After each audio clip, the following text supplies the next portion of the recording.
आप चाहें तो करोड़ों रुपए कमा सकते हैं, लेकिन चैन की नींद नहीं कमा सकते। ना ही ये नींद किसी बाजार में मिलती है और ना ही किसी दुकान पर मिलती है। भागदौड़ भरी इस जिंदगी में आदमी सिर्फ कमाने पे ही ध्यान देता है। वो खूब पैसा कमाता है, लेकिन वो भूल जाता है कि शरीर के लिए सबसे ज्यादा जरूरी चैन की नींद होती है। अगर आप रात में अच्छी नींद नहीं ले पा रहे हैं तो आपका पूरा दिन थका थका रहेगा, हर काम में आलस्य आएगा और आप किसी भी काम को मन लगाकर नहीं कर पाएंगे। इसीलिए जितना ज्यादा जरूरी पैसा कमाना है, उससे कहीं ज्यादा जरूरी है एक अच्छी नींद के लिए तैयारी करना। जी हाँ, सही सुना आपने, तैयारी। क्योंकि बिना तैयारी और बिना ज्ञान के अगर हम सोएंगे तो हम अच्छी नींद नहीं ले पाएंगे। लेकिन अगर आपको कुछ ऐसे तरीके पता हो जिससे गहरी और अच्छी नींद कैसे ली जाती है, तो आपकी जिंदगी में से आप तनाव को बहुत कम कर सकते हैं। अगर तनाव का सीधा सा संबंध नींद से होता है। अगर आप अच्छी नींद नहीं ले पाएंगे तो आप तनाव से ग्रस्त रहेंगे, और वहीं दूसरी ओर अगर अच्छी नींद ले पाएंगे तो तनाव रहित रहेंगे, ऊर्जा से भरे रहेंगे, पॉजिटिविटी से भरे रहेंगे। आज की जो कहानी मैं आपको सुनाने वाला हूँ, उस कहानी के माध्यम से आप ये जान पाएंगे कि अच्छी नींद ना आ पाने के क्या कारण होते हैं, और साथ ही आपको इस वीडियो में अच्छी और गहरी नींद लेने के लिए कुछ छोटे छोटे और योगिक उपाय बताए जाएंगे। इससे पहले कि आप इस कहानी में खो जाएं, इस चैनल को सब्सक्राइब जरूर कर लें। तो चलिए कहानी शुरू करते हैं। एक बार की बात है, एक बहुत बड़ा व्यापारी एक बौद्ध भिक्षु के पास आकर कहता है कि गुरुवर, मैंने अपने जीवन में बहुत धन कमाया, सारी भौतिक सुख संपत्ति मेरे पास है, लेकिन फिर भी मैं रात में चैन की नींद नहीं सो पाता हूँ। इसी वजह से मेरे अंदर तनाव बना रहता है, मैं गुस्से में भी जल्दी आ जाता हूँ और मेरी जिंदगी सही तरीके से नहीं चल पाती। क्या आप नींद के संबंध में मुझे कुछ बता सकते हैं? उस बौद्ध भिक्षु ने कहा कि इस सवाल का जवाब मैं तुम्हें एक कहानी के माध्यम से देता हूँ। ये कहानी महात्मा बुद्ध के बारे में है। महात्मा बुद्ध जब भी रात में सोते थे तो वो एक ही अवस्था में सोते थे, और जिस अवस्था में वो सोते थे उसी अवस्था में पूरी रात सोते रहते थे। वो अक्सर अपने बाईं ओर करवट लेकर सोते थे और रात में सोते वक्त उनके शरीर का कोई भी हिस्सा नहीं हिलता था।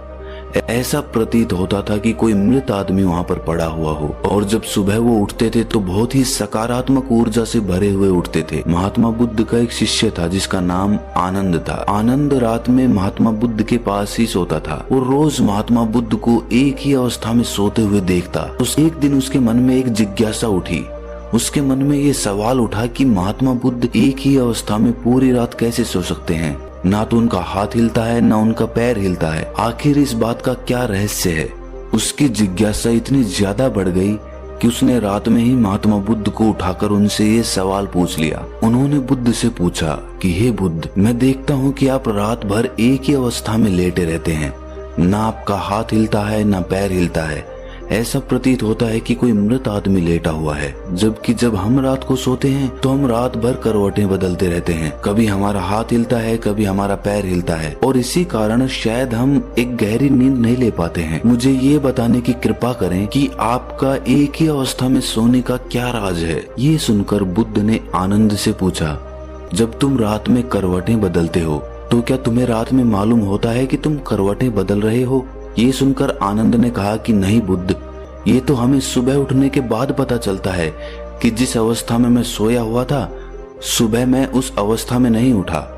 रात में तो मुझे पता ही नहीं चलता कि मैं करवट बदल रहा हूँ या नहीं बदल रहा हूँ, क्योंकि उस वक्त तो मैं नींद में रहता हूँ। ये सुनकर बुद्ध कहते हैं कि तुम रात में ही नहीं सोते रहते, तुम दिन में भी सोते सोते ही काम करते हो।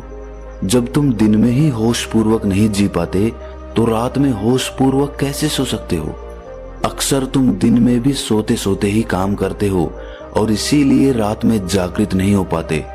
और वहीं अगर मेरी बात है तो मैं रात में भी जागृत अवस्था में ही सोता रहता हूँ। मुझे अपने शरीर की हर एक अवस्था का पता होता है। वहीं दूसरी ओर मेरा शरीर सोता रहता है। असल में शरीर का हिलना डुलना सीधा सीधा मन से संबंधित होता है। अगर तुम्हारा मन शांत है, उसमें कोई विचार नहीं है, तो तुम एक ही अवस्था में लेटे रह सकते हो और तुम सोते हुए अपने शरीर को देख भी सकते हो। और वहीं दूसरी ओर तुम्हारा मन विचारों से भरा हुआ है तो तुम रात भर बेचैन रहोगे, करवटें बदलते रहोगे और तुम गहरी नींद नहीं ले पाओगे। इसीलिए अगर तुम्हें गहरी नींद लेनी है तो तुम्हें दिन में जागृत होना पड़ेगा, जिससे कि तुम रात में सोते हुए भी जागृत रह सको। ध्यान और योग में नींद को एक चमत्कारिक दुनिया कहा जाता है। अगर तुम नींद को समझ लेते हो तो यही नींद तुम्हारे लिए ध्यान बन जाएगी, और अगर नहीं समझ पाते तो यही नींद तुम्हें बेचैन कर देगी। इसके बाद वो बौद्ध भिक्षु उस व्यापारी को कहता है कि अगर तुम्हें गहरी नींद लेनी है तो तुम्हें अपने मन की गतिविधियों को समझना होगा। ये सुनकर वो व्यापारी हाथ जोड़कर बोला कि हे गुरुवर, ये बड़ी बड़ी बातें मुझे समझ में नहीं आती हैं। मुझे आप कुछ ऐसे आसान तरीके बता दीजिए जिससे मैं आराम से अच्छी नींद ले पाऊं। ये सुनकर वो बौद्ध भिक्षु कहता है कि गहरी नींद न आने के मुख्य रूप से 7 कारण होते हैं। उस 7 कारण मैं तुम्हें एक एक करके बता रहा हूँ। इसमें से सबसे पहला और सबसे मुख्य कारण है सोने से पहले के विचार। जब भी हम सोने जाते हैं तो उससे पहले हमारे मन में बहुत सारे विचार चल रहे होते हैं, और सोने के बाद हमारा अवचेतन मन सक्रिय हो जाता है। हम जिन विचारों के साथ रात में सोते हैं, पूरी रात हमारे मन में वही विचार चलते रहते हैं। हमारा मन उन्हीं विचारों के पीछे दौड़ता रहता है, और जब हम सुबह उठते हैं तो उन्हीं विचारों के साथ उठते हैं। इसीलिए अगर तुम सोने से पहले नकारात्मक विचारों के साथ सोते हो तो सुबह तुम तनाव से भरे हुए और थके थके जगोगे। इसीलिए अगर तुम रात में नकारात्मक विचारों के साथ सोते हो तो पूरी रात तुम्हारा मन उन विचारों के पीछे दौड़ता रहेगा और उन पर काम करता रहेगा, और जब सुबह तुम उठोगे तो उन्हीं विचारों के साथ उठोगे। इसीलिए तुम पाते हो कि किसी किसी दिन तुम सुबह उठते हो तो तुम बहुत थका थका महसूस करते हो, शरीर में कोई जान ही नहीं होती है, कुछ काम करने का मन नहीं होता है। और वहीं अगर रात में तुम सकारात्मक विचारों के साथ सोते हो, पूरी रात तुम्हारा मन उन्हीं सकारात्मक विचारों के पीछे काम करता है, और इसीलिए कभी कभार जब तुम सुबह उठते हो तो तुम ऊर्जा से भरे होते हो, तुम्हारे अंदर एक स्फूर्ति होती है, तुम्हारे अंदर एक ताजगी होती है। और वहीं रात में अगर तुम विचार रहित होकर सोते हो तो पूरी रात तुम शून्यता में सोते रहोगे, और तुम्हारी नींद ही तुम्हारे लिए ध्यान बन जाएगी। इसीलिए हमेशा याद रखो कि सोने से पहले थोड़ी देर के लिए ध्यान कर लो और अपने विचारों को शांत कर लो, जिससे कि तुम्हारी नींद तुम्हारा ध्यान बन जाए। अगर दोस्तों आधुनिक समय की हम बात करें तो आज के समय में बहुत सारे रिलैक्सिंग म्यूजिक इंटरनेट पर उपलब्ध होते हैं। हम सोने से पहले किसी भी रिलैक्सिंग म्यूजिक को लगाकर अच्छी और गहरी नींद ले सकते हैं। इस तरह के रिलैक्सिंग म्यूजिक हमारे मन को शांत कर देते हैं, जिससे कि पूरी रात हमारा मन विचारों से मुक्त रहता है। अच्छी नींद ना पाने का दूसरा मुख्य कारण होता है कि निश्चित समय पर ना सोना। जी हाँ, अक्सर हमारा सोने का समय निश्चित ही नहीं हो पाता। कभी हम देर से सोते हैं, कभी पहले सोते हैं, और कभी दिन में भी सो जाते हैं। और जब हमारा सोने का कोई निश्चित समय नहीं होता है तो हमारा मन भी उसी तरह काम करता है। हमारा मन भी उलझ जाता है और उसे पता ही नहीं चलता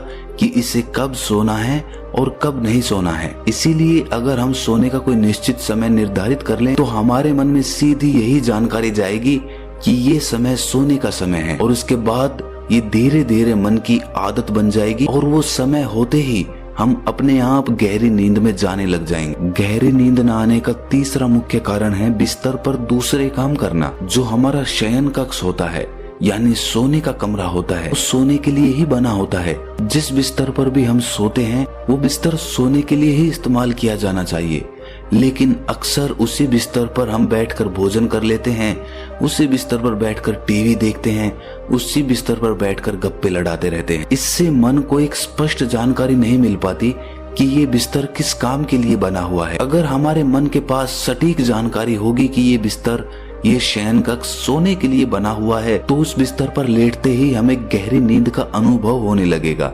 अक्सर बौद्ध भिक्षु सुबह अपना शयन कक्ष छोड़ देते हैं और उसके बाद रात में ही अपने शयन कक्ष में जाते हैं। इसकी वजह से उनके मन के पास सटीक जानकारी होती है कि ये सोने का समय है और ये सोने का कमरा है। गहरी नींद न आने का चौथा मुख्य कारण है गलत तरीके से सोना। अक्सर हमें सोने का सही तरीका पता ही नहीं होता है, इसीलिए कुछ लोग पेट को बिस्तर की तरफ करके सो जाते हैं, जिससे उनके शरीर के अंगों पर एक तनाव बना रहता है। तो सही तरीका क्या होता है सोने का?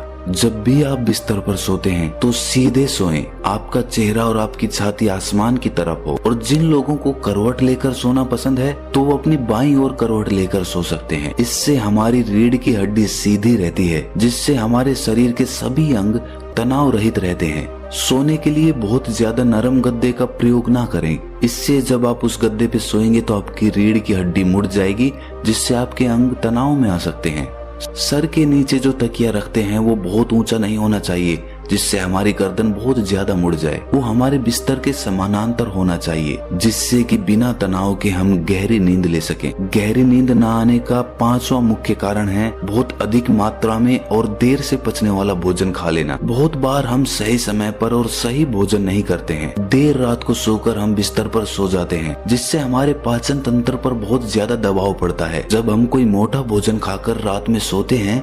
इसीलिए देर से पचने वाला अगर आप भोजन करने वाले हैं तो सोने से तकरीबन 3-4 घंटे पहले ही ऐसा भोजन करें, जिससे कि वो सोने से पहले ही आसानी से पच चुका हो। दोस्त, जो भी शादियां या पार्टियां होती है वो तो रात के समय में ही होती हैं, और उन पार्टियों में अनेक तरह के भोजन मिलते हैं और अक्सर हमारा मुख्य खाना भी रात में ही होता है। दिन में तो हम हल्का फुल्का खाते हैं और रात में ठूस ठूस कर खा लेते हैं, जिससे कि हमारा पाचन तंत्र पूरी रात दबाव में रहता है, पूरी रात वो काम करता रहता है। अब आप ही सोचिए, रात में आप इतना भरपेट खाना खाकर सोएंगे तो आपको गहरी नींद कैसे आएगी। गहरी नींद ना आ पाने का 6वां मुख्य कारण है महत्वाकांक्षाएं। जी हाँ, हम अपने जीवन में बहुत कुछ पाना चाहते हैं। पूरे दिन इधर से उधर चीजों को पाने के लिए दौड़ते रहते हैं और हमारे मन में बहुत सारी महत्वाकांक्षाएं होती हैं कि हमें कल ये करना है, ये पाना है, इतना धन इकट्ठा करना है। इसी वजह से जब रात में सोते हैं तो हमारा मन उन्हीं महत्वाकांक्षाओं के पीछे, उन्हीं सपनों के पीछे भागता रहता है, जिसकी वजह से हम गहरी नींद नहीं ले पाते हैं। सोने से पहले ये जरूरी है कि आप कुछ मिनट बैठकर ये विचार करें कि आज का मेरा पूरा काम समाप्त हो गया है, अब कोई काम बाकी नहीं रहा, अब सिर्फ सोना बचा है, सिर्फ मुझे सोना है, इसके अलावा कोई काम नहीं बाकी रहा। जब आप ऐसा विचार करते हैं तो आप बिल्कुल खाली होकर बिस्तर में सोते हैं। गहरी नींद ना पाने का 7वां मुख्य कारण है नशा। जी हाँ, शुरुआत में कुछ लोग नींद ना पाने की वजह से कुछ नशा करने लग जाते हैं, जिससे उन्हें नींद आ पाए। कुछ लोग शराब पीने लग जाते हैं, कुछ लोग मदिरा पान करने लग जाते हैं, कुछ लोग धूम्रपान करने लग जाते हैं। लेकिन धीरे धीरे ये उन लोगों की आदत बन जाती है, जिससे जब तक उन्हें वो नशा नहीं मिलता उन्हें नींद नहीं आती। इसीलिए गहरी नींद में जाने के लिए किसी भी ऐसे पदार्थ का सेवन ना करें जिससे आपके शरीर को हानि पहुंचे और आपका शरीर और मन उसके बिना ना सो पाए। ये सुनने के बाद उस व्यापारी ने कहा कि गुरुवर, ये तो मुझे समझ में आ गया कि नींद ना आ पाने के मुख्य कारण क्या होते हैं, लेकिन कृपया करके मुझे कुछ ऐसे यौगिक उपाय भी बताएं जिससे मैं अच्छी नींद ले पाऊं। ये सुनकर वो बौद्ध भिक्षु कहता है कि सोने से पहले जरूरी है कि गुनगुने पानी से स्नान कर लिया जाए। जब आप स्नान करते हैं तो आप स्फूर्ति और ताजगी का अनुभव करते हैं, जिससे आपका मन भी शांत होता है और सकारात्मक होता है। स्नान करने के बाद जब आप अपने बिस्तर में सोने के लिए जाते हैं तो आप एक गहरी नींद में जाने के अधिकारी हो जाते हैं। और साथ ही जिस कमरे में आप सोते हैं उसमें किसी जैविक तेल का दीपक जरूर जलाएं, जिससे उस कमरे की ऊर्जा सकारात्मक बनी रहे। जब हम अपने कमरे में कोई दीपक जलाते हैं तो उसी प्रकार हमारे मन में भी धीरे धीरे एक दीपक का, एक प्रकाश का उदय होने लगता है। और साथ ही सोने से पहले तुम ध्यान कर सकते हो, जिससे तुम्हारा मन विचार मुक्त हो जाएगा और तुम पूरी रात बिना विचारों के और बिना सपनों के आराम से सो सकते हो। इसी के साथ सोने से पहले तुम कुछ व्यायाम भी कर सकते हो। और सोने से पहले जरूरी है कि सारा काम खत्म कर लिया जाए, ताकि मन को ये तसल्ली रहे कि मेरा सारा काम पूरा हो चुका है। अगर बिस्तर में सोएं तो सीधा सोएं या दाईं ओर करवट लेकर सोएं। तो ये कुछ मुख्य उपाय थे जिससे तुम गहरी नींद ले सकते हो। तो दोस्तों, कैसी लगी आपको ये कहानी कमेंट सेक्शन में जरूर बताना, और अच्छी लगी तो इस चैनल को सब्सक्राइब जरूर कर लेना।